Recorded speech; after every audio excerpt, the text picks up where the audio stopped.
cette insécurité qui était entretenue, la chouannerie n'avait pas pour but de chasser les républicains de l'Ouest. C'était impossible en pratiquant ce type de guerre. Par contre, il fallait créer l'insécurité. Et de fait, Napoléon a été obligé de maintenir 30 000 hommes. 30 000 hommes, c'est une division. Et cette division, elle a cruellement manqué à Napoléon à Waterloo. Donc indirectement, le combat des royalistes n'a pas été vain.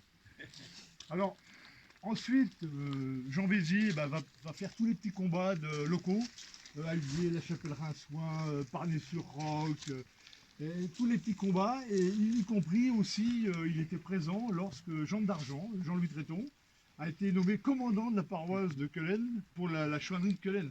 Et d'ailleurs, c'était l'ami de Jean Béziers, Jean d'Argent. Et donc, il était présent également à ce moment-là. Vers tout 1794, ça a été ça, une suite d'escarboues. 1795, d'abord il était présent à Housset. Quand Jean d'Argent a intercepté un convoi républicain, il attrape 9 chariots de fourrage, malgré 200 républicains, on en tue 30, et Jean Béziers se charge d'éliminer le chef du convoi.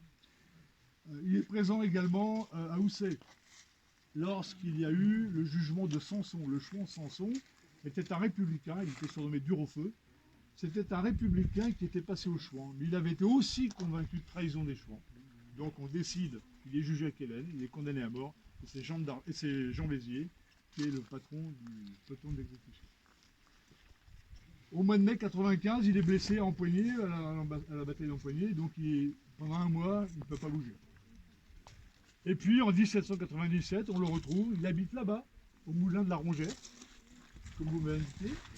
Et ce n'est qu'en 1800 que la marquise de Chavagnac le fait venir, elle l'invite à venir habiter au château, ici. Alors voilà un peu les états de service du moment de Jean Béziers. Et puis on arrive 1814.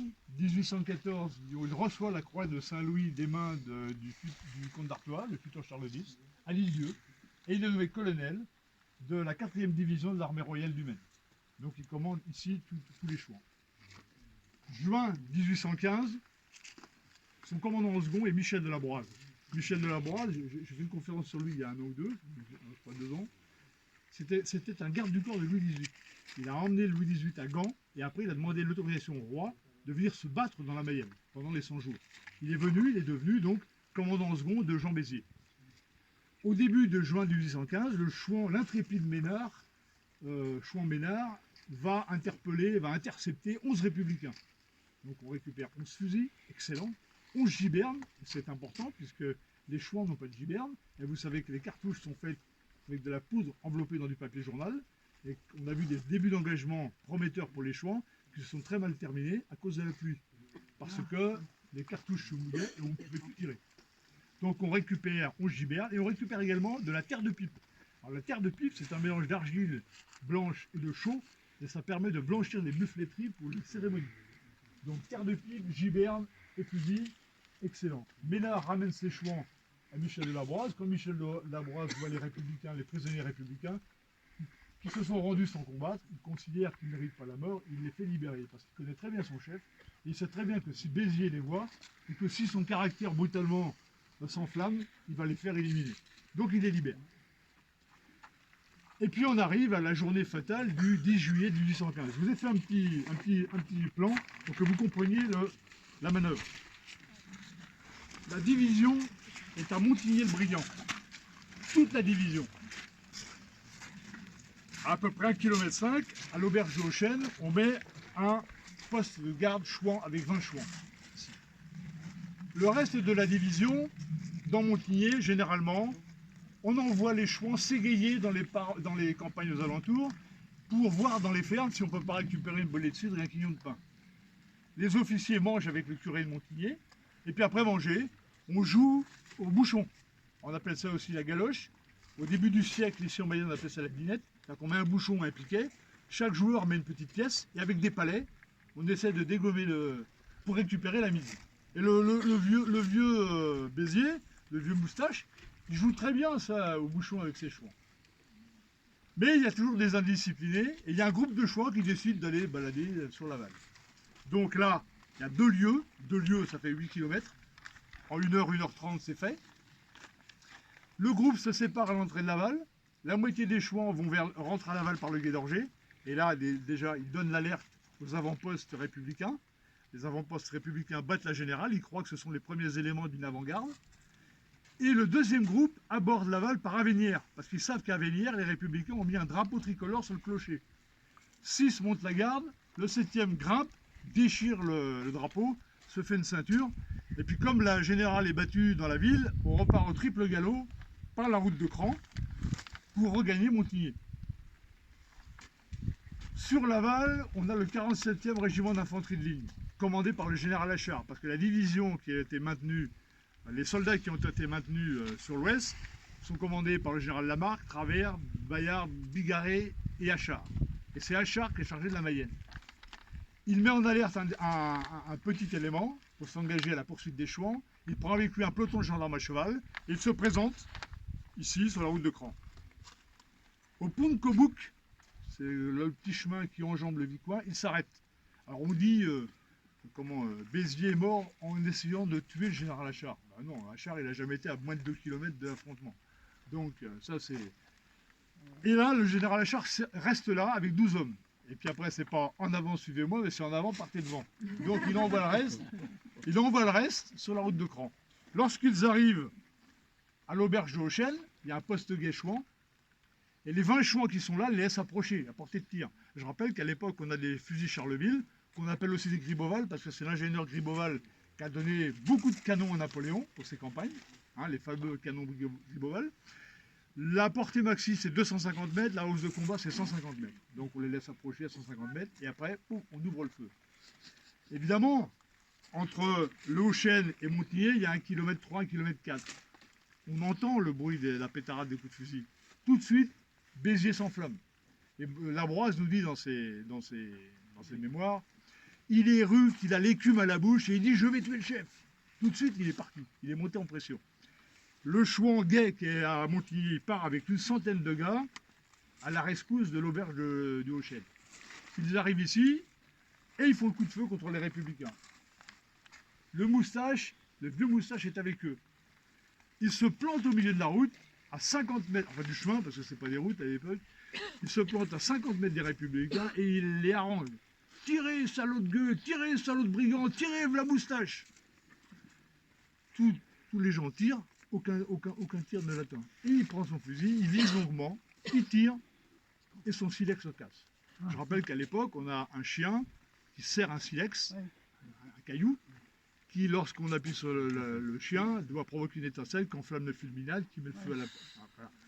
Et donc, généralement, les chouans, sur eux, avaient des balles en plomb, faites avec des moules en bois, ils avaient une corne à poudre, et ils avaient des silex de rechange. Donc, tranquillement, ils regardent à gauche, à droite, ils voient une barrière, ils se dirigent vers la barrière pour changer son silex. Il faut dévisser le chien, remplacer le silex, revisser, etc. Mais évidemment, le miracle ne dure pas longtemps. Il prend une balle dans la cuisse. Il tombe à genoux. À ce moment-là, les républicains qui voient que les chouans ne sont pas nombreux, un des cavaliers de la gendarmerie à cheval fonce sur lui, lui assène un grand coup de sabre, lui découpe toute une partie du côté droit, la peau retombe sur le côté avec l'oreille au bout. Et là, il y a 2 tirailleurs qui arrivent, qui le lardent de coups de baïonnette, qui prennent ses papiers, sa croix de Saint-Louis, qui avec le pied le jettent dans le fossé. Et puis ensuite, ils arrivent à pousser les chouans jusqu'à l'entrée de Montigny. Mais là, Montigny est resté un chouan qui s'appelle Lévaré. Il a organisé une ligne de feu, ici. Il y a un feu d'enfer qui part lorsque les républicains arrivent. Ça les bloque, et ils arrivent à flotter. Et dès qu'il y a un flottement dans les républicains, les chouans partent à la contre-attaque. Ils ramènent en marche arrière tous les républicains à l'auberge du Hauchen. Au Hauchen, les républicains se rétablissent. Et on repart pour un deuxième voyage dans l'autre sens. Même cause, mêmes effets. À la deuxième passage à Montigny, nouvel feu d'enfer. Et les républicains repartent dans l'autre sens. Mais là, ils ne s'arrêtent plus. Ils partent. Ensuite, Michel de Labroise envoie 4 chouans chercher le corps de Moustache. On fait un brancard avec 2 fusils et une perche. On ramène le corps au curé de Montigny, qui a la trouille de garder le corps. Alors on arrive à le convaincre de cacher le corps sous la paille de la buanderie du presbytère, avec promesse de l'enterrer le plus rapidement possible. Et en réalité, la plaque tombale de l'époque, on l'a retrouvée en 1988, complètement par hasard, à Andouillé. Un paysan range sa remise, Et en retournant une plaque d'ardoise, on trouve la plaque tombale de Jean Béziers. Elle est actuellement au musée mal nommé de la chouannerie de Saint-Ouen, parce que c'est le musée de la chouannerie et de la Révolution, malheureusement. Et de Et donc, paysannerie. ouais, de la paysannerie du 18e. Et donc, elle est sur le pignon d'un des bâtiments. Et le corps est translaté en 1881. Il est à l'endroit actuel, parce que vous savez, souvent les cimetières étaient près des églises, et puis vu le nombre de corps, après on se dégoûté. Et c'est Madame de Chavagnac qui a fait ériger un monument à Jean Béziers. Il faut savoir que dès qu'il a reçu ça, il a été ensuite invité ici à vivre près de la famille de Chavagnac, et dès qu'il a reçu sa croix de Saint-Louis, le marquis de Chavagnac l'acceptait à sa table. Vous pouvez dîner une fois par semaine avec la marquise de Chavagnac, avec la famille. Alors donc, quoi dire de plus, le Michel de la Broise, dont j'ai parlé tout à l'heure, important parce que commandant second, c'est lui qui a pris le commandement ensuite. Et Michel de la Broise, pour ceux qui connaissent Laval, sa maison était au milieu de la rue de Bretagne, c'était l'ancienne Banque de France, qui a été vendue l'an dernier, et le jardin a été préempté par la mairie de Laval pour faire un jardin public. Et donc Michel de la Broise a été conseiller municipal, conseiller général et député de la Mayenne. Et il a retrouvé le général Achard une quinzaine d'années plus tard, qui est venu à Laval, et Achard qui se vendait d'avoir battu les Chouans. Alors les Chouans qui étaient présents et encore vivants souriaient un peu, parce qu'effectivement ils avaient tous les moustaches, mais ça leur avait coûté 30 hommes. Ils avaient perdu 30 hommes dans l'affrontement. Et de la Broise a été le dernier représentant royaliste légitimiste de la Mayenne. Alors que la permanence des Orléanistes était un peu plus loin, quelques centaines de mètres plus loin, dans la rue du Général de Gaulle, hein, un petit peu plus bas. Et puis voilà quoi. Il a été mis en prison en 1849, parce qu'il fait partie des monarchistes qui avaient écrit une lettre de réclamation pour le coup d'État de Louis-Napoléon Bonaparte en 1849. Car il a siégé 2 années. Ah oui, Voilà donc en gros ce qu'on peut dire sur Jean Béziers, dit Colonel Moustache, qui était un homme très brave. Et il avait aussi le défaut de sécurité parce qu'il était un petit peu imprévisible.